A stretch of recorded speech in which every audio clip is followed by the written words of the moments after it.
మీ అందరికీ యేసుక్రీస్తు పేరిట నా వందనాలు చేరుస్తున్నాము. సహోదరులు, దేవుడిచ్చినటువంటి జ్ఞానాన్ని బట్టి ఎన్నో మాటలు మనందరికీ చెప్పాడు. కాబట్టి చెప్పబడ్డటువంటి మాటలను మనందరం కూడా విడిచిపెట్టకుండా మన హృదయంలో ఉంచుకొని ముందున్న రోజుల్లో వాక్య ప్రకారం జీవించాలని ప్రభుపేట కోరుకుంటున్నాం. అలాగే మనం కూడా ఈ ధనం విషయంలో మనందరం చెప్పుకుంటాం, కానీ ఎవరు పాటించం. ఇంకో మాట చెప్పాలంటే ఏదో పాస్టర్ గారు చెబుతాడులే, కానీ ఆయనకేం తెలుసు మాకున్న బాధలు, మనకున్న ఇబ్బందులను మనం అనుకుంటాం. కానీ కాకపోతే కొన్ని విషయాలు పాటించాల్సినవి కూడా ఉన్నాయి. దాంట్లో ఒక మాట మనం చూసుకుందాం ఈరోజు. మత్తయి సువార్త, మత్తయి గారు రాసిన సువార్త, మత్తయి గారు రాసిన సువార్త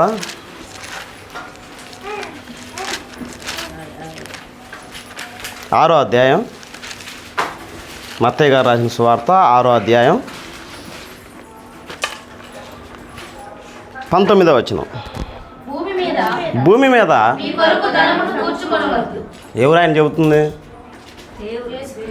యేసుక్రీస్తు వారు. భూమి మీద మీ కొరకు, అది ఆజ్ఞేనా? మరి ఎందుకు మనం మేడలు కట్టుకుంటున్నాం, ఆస్తులు కూడా పెట్టుకుంటున్నాం, అన్నీ దాచిపెట్టేసుకుంటున్నాం? యేసుప్రభు వారు ఏమన్నారు? భూమి మీద మీ కొరకు ధనమును కూర్చుకొనవద్దు, అంటే దాచిపెట్టుకోవద్దు అంటున్నాడు. మరి ఎక్కడ దాచిపెట్టుకోవాలి? ఒకవేళ భూమి మీద దాచిపెడితే ఏమైంది అంటున్నాడు చూడండి. ఎక్కడ? చెమట అంటే తుప్పు అనుకోండి. ఇంకా తుప్పును తినివేయును, దొంగలు కన్నం వేసి. చాలామంది ఈ రోజుల్లో బ్యాంకుల్లో దాచిపెట్టుకుంటే బ్యాంకులు కూడా ఎత్తేసిన పరిస్థితులు ఉన్నాయి. ఈ మధ్య మీరు A2 న్యూస్లో చూస్తారో చూడదు, పని మనిషి అంట యజమానుడిని చంపేసి ఇంట్లో ఉన్న బంగారం అంతా తీసుకొని వెళ్ళిపోయిందంట. ఇంకా మనం చూడాలంటే డబ్బు కోసం పిల్లలు నమ్ముకునే తల్లిదండ్రులు ఉన్నారు, భర్త నమ్ముకునే భార్యలు ఉన్నారు, భార్య నమ్ముకునే భర్త ఉన్నారు. కాబట్టి ధనం అనేది మన కాడుంటే ఇలాంటి పరిస్థితులు వస్తాయి. ఏమవుతాయి అంటే దానికి చెమట పట్టిద్దంట, తుప్పు పట్టిద్దంట. చెమట పట్టకుండా, తుప్పు పట్టకుండా జాగ్రత్త పెట్టామనుకో మళ్ళీ ఎవరు వస్తారు? దొంగలు వస్తారు. దొంగలు వచ్చి అడ్డం పోతే అవసరమైతే మనల్నైనా చంపేస్తారు. కాబట్టి భూమి మీద మీరు ధనాన్ని దాచిపెట్టుకుంటే ఇదిగో ఇన్ని సమస్యలు ఉంటాయి. కాబట్టి ధనం సంపాదించడం తప్పు కాదు, ధనాన్ని కూడబెట్టుకోవటం తప్పు కాదు. కాకపోతే ధనమే నా జీవితం అనుకోవటం తప్పు. నన్ను జీవింపజేసేది ధనం అనుకోవటం తప్పు. ధనాన్ని చూసి గర్వపడటం తప్పు. అంటే ధనం వల్ల వచ్చేటువంటి సమస్యలే పెద్ద తప్పు. ఇప్పుడు నేను ఉన్నానండి, ధనం సంపాదించకూడదని చెప్పి నేను ఉన్నాను అనుకోండి, నాకు 3 ఆడపిల్లలు, ఎవరు పెళ్ళిళ్ళు చేస్తారు? మీరు చేస్తారా? కాబట్టి దేవుడిచ్చిన బాధ్యతను బట్టి నేనేం చేయాలంటే నా చేతులతోటి కష్టపడాలి. పిల్లల్ని ఒక భవిష్యత్తుకి ఒకరికి ఇచ్చి పంపించేసేయాలి. అది నా బాధ్యత భూమి మీద. దేవుడు ధనం సంపాదిద్దన్నాడని చెప్పి ఇంట్లో కూర్చుంటా, ఇల్లు తిరుగుతా, వీధి తిరుగుతూ ఉంటే దేవుడు ఒప్పుకుంటాడా? మళ్ళా వాళ్ళే అంటారు, ఇల్లదంట, పలానా సంఘం అంట, పిల్లలను చూడు ఎట్ట చేసాడు పాపం అంటారు. అనరా? మనకే అవమానం.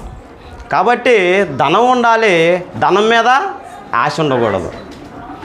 దొంగలు వచ్చి దొంగలిస్తా అంటున్నారు, తుప్పు పట్టిద్ది అంటున్నాడు, చెమట పట్టిద్ది అంటున్నాడు. మరేం చేయాలంటున్నాడు? మళ్ళీ అదే చదువుకుందాం. అక్కడ పరలోకమందు ఇదేదో ఒకటి ఉందంట బ్యాంకు. ఏంటిది అది? పరలోక బ్యాంక్. పరలోక బ్యాంకులో దాచిపెట్టుకుంటే ఏమైంది అంటున్నాడు? అక్కడ చెమట పట్టదంట, తుప్పు కూడా ఉండదంట. ఎవరు? దొంగలు కూడా. ఈ బ్యాంక్ ఏదో నెంబర్ 1 బ్యాంక్ నాకు తెలిసి. మీ కాడ కోట్లు ఆస్తులు ఉంటే నాకు తెలిసి మొత్తం అమ్మేసి దాంట్లో డిపాజిట్ చేసేయండి. ఎవరు చెబుతుంది ఈ మాట? యేసుక్రీస్తు వారే. ఆయన చెప్పే మాట లోకాలను కదిలిచ్చిద్దట, భూకంపం లాగా లోకాలను కదిలింపజేసేది అటువంటి వాట్స్ అవన్నీ. అంటే మీరు భూమి మీద ధనాన్ని దాచిపెట్టుకుంటే 3-4 సమస్యలు వస్తాయి. కాబట్టి మీరు ఏం చేస్తారంటే మీకు సమస్యలు రాకుండా అంటే పరలోకమైనటువంటి బ్యాంక్ ఉంది. ఆ బ్యాంకులో ధనాన్ని ఏం చేయాలి, మనం దాచిపెట్టుకోవాలి. అలా అని చెప్పి సంపాదిద్దని ఎవరికి చెప్పట్లేదు. కాకపోతే మీ బ్యాంక్ ఏదై ఉండాలి, పరలోకం అనే బ్యాంక్ అయి ఉండాలి. పరలోకం అనే బ్యాంకులో దాచిపెట్టుకుంటే వచ్చే లాభాలు చూసుకొని, మరి సమయం చాలా ఉంది కనుక ఈసారి మనం ముందున్న రోజుల్లో మనం మాట్లాడుకుందాం. భూమి మీద దాచిపెట్టుకుంటే వచ్చేటువంటి ఉద్దేశం చూసుకుందాం. తిమోతిలకు రాసిన పత్రిక 6వ అధ్యాయం 6వ వచనం. టక సమయం అయిపోతుంది కనుక మొదటి తిమోతి 6:6.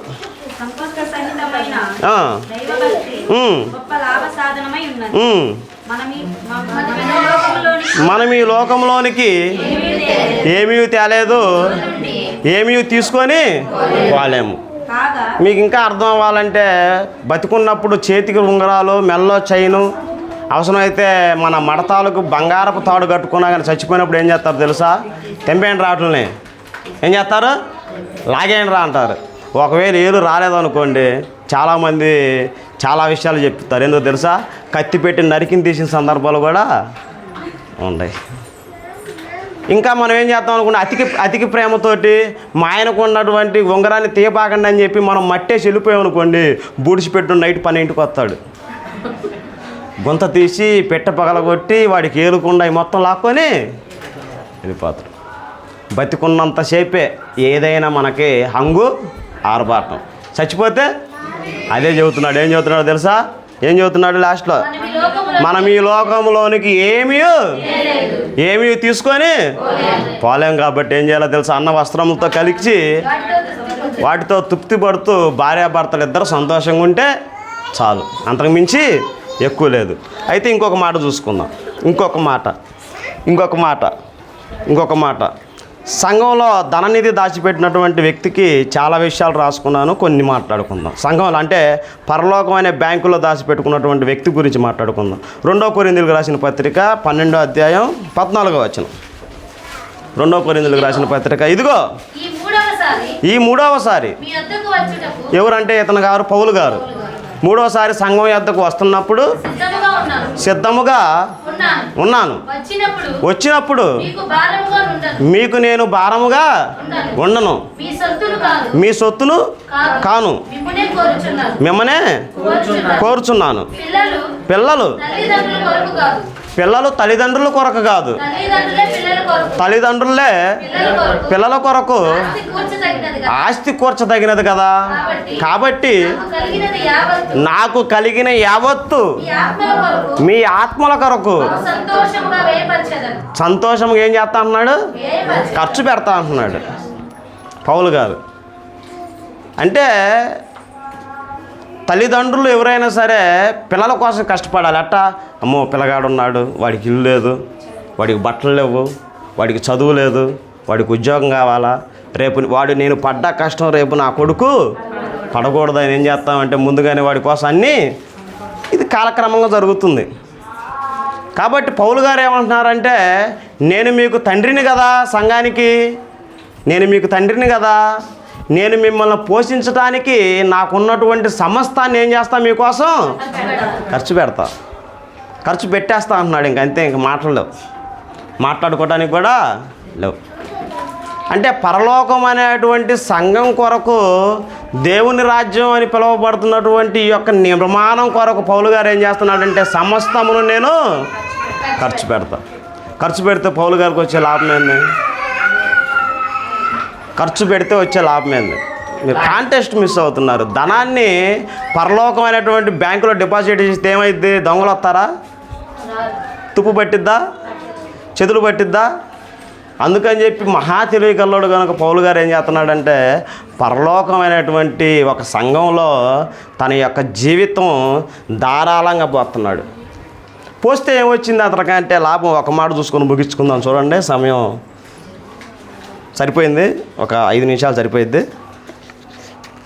ఇప్పుడు పరలోకం అనేటువంటి నిధిలో ఆయన దాచిపెడితే తర్వాత ఆయనకు వస్తున్నటువంటి లాభం చూడండి. అపోస్తుల కార్యములు 12వ అధ్యాయం 21వ అధ్యాయం 12వ వచనం. 21:12 ఈ మాట వినినప్పుడు మేమును అక్కని వారము యెరూషలేముకి వెళ్ళవద్దని అతన్ని ఎవరిని పౌలు గారిని, ఎందుకు పౌలు గారు యెరూషలేము బయలుదేరుతున్నాడు, ఆయనకు పిలుపు వచ్చింది, నువ్వు పలానా చోట స్వార్థ పరిచర్య చేసావు కదా, ఇక చాలు, నువ్వు వెళ్ళిపోయి అక్కడ యూదుల మధ్యన పరిచర్య చేయి, రోమీల మధ్యన పరిచర్య చేయి అని చెప్పి దేవుని యొక్క దర్శనం పౌలు గారికి వచ్చినప్పుడు పౌలు గారు ప్రయాణం అవుతున్నాడు యెరూషలేముకి. ఇంకా మీకు ఒక విషయం చెప్పాలంటే ఆయన యెరూషలేముకి వెళ్తుంది ఎందుకో తెలుసా? చచ్చిపోవటానికి ఆయన బయలుదేరుతున్నాడు. మరి పలానా సమస్య నాకుంది, పలానా పరిస్థితి నాకుందని చెప్పి విశ్వాసులందరినీ, సంఘస్థులందరినీ పిలుచుకొని తన ఎక్కడైతే డిపాజిట్ చేశాడో ఆ ప్రజలందరినీ పిలుచుకొని ముందు మాట్లాడుతున్నాడు. అక్క చదువు అక్క. బతిమాలు కొంటిమి కానీ పౌలు ఇదెందుకు మీరు ఏడ్చి, ఎవరు కోసం ఏడుస్తున్నారు? పౌలు గారి కోసం ఎవరు ఏడుస్తున్నారు? సంఘం ఏడుస్తుంది. అంటే ఇంకా ఆ చదువు అక్క. మీరెందుకు ఏడ్చి నా గుండె బద్దలు చేసేదరేలా? నేనైతే చచ్చిపోవడానికే సిద్ధంగా ఉండా.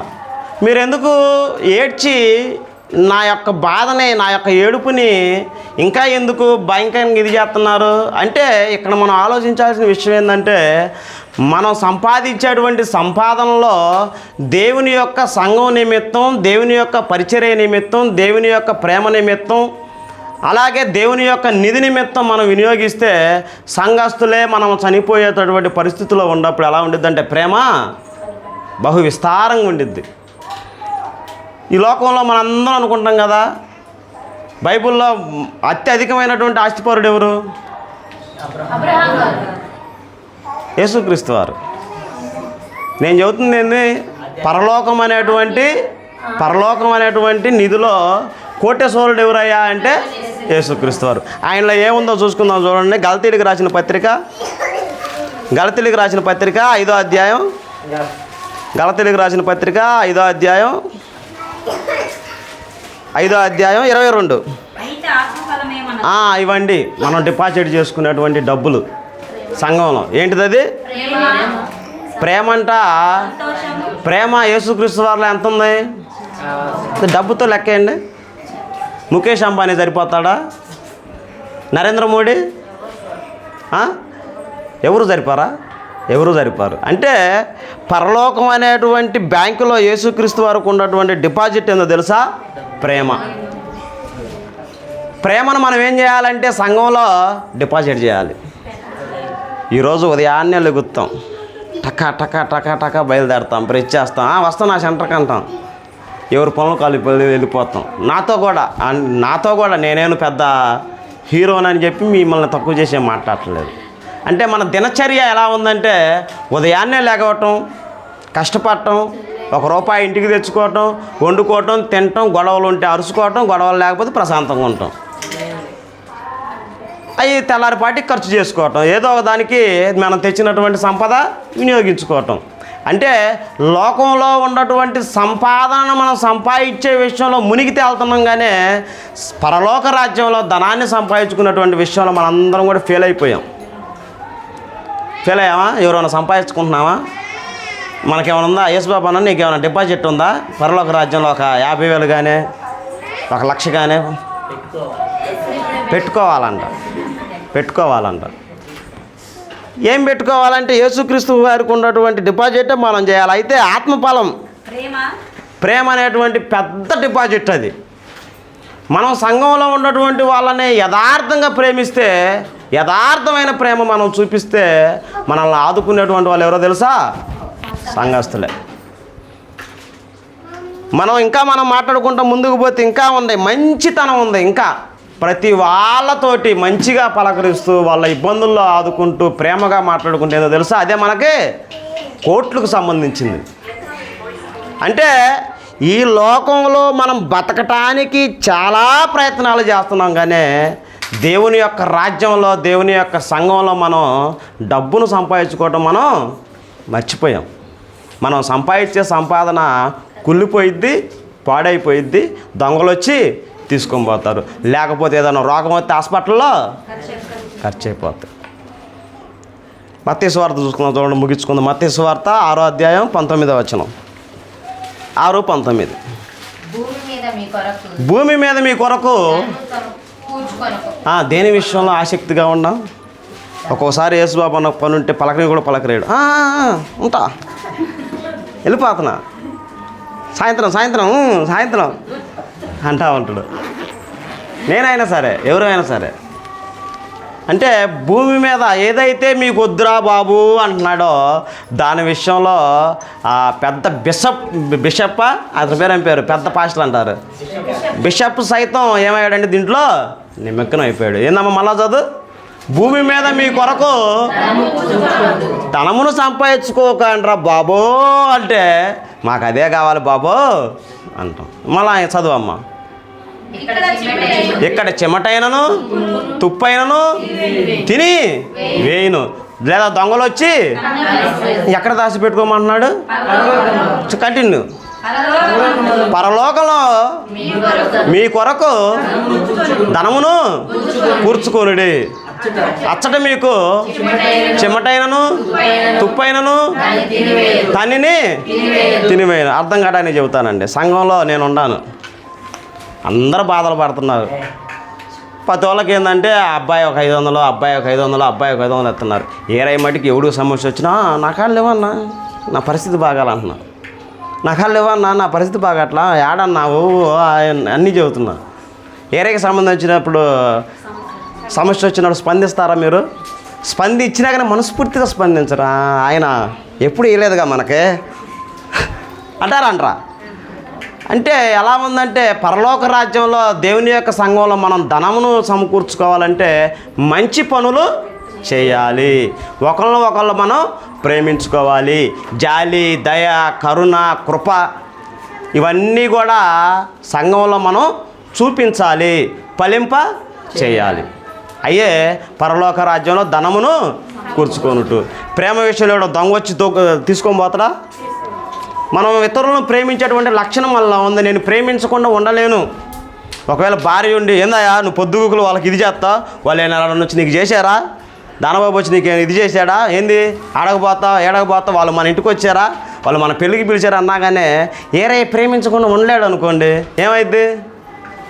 ఏమైద్ది? నేను ధనాన్ని దాచిపెట్టుకుంటున్నాను, మీ మధ్యలో ధనాన్ని నేను దాచిపెట్టుకుంటున్నాను.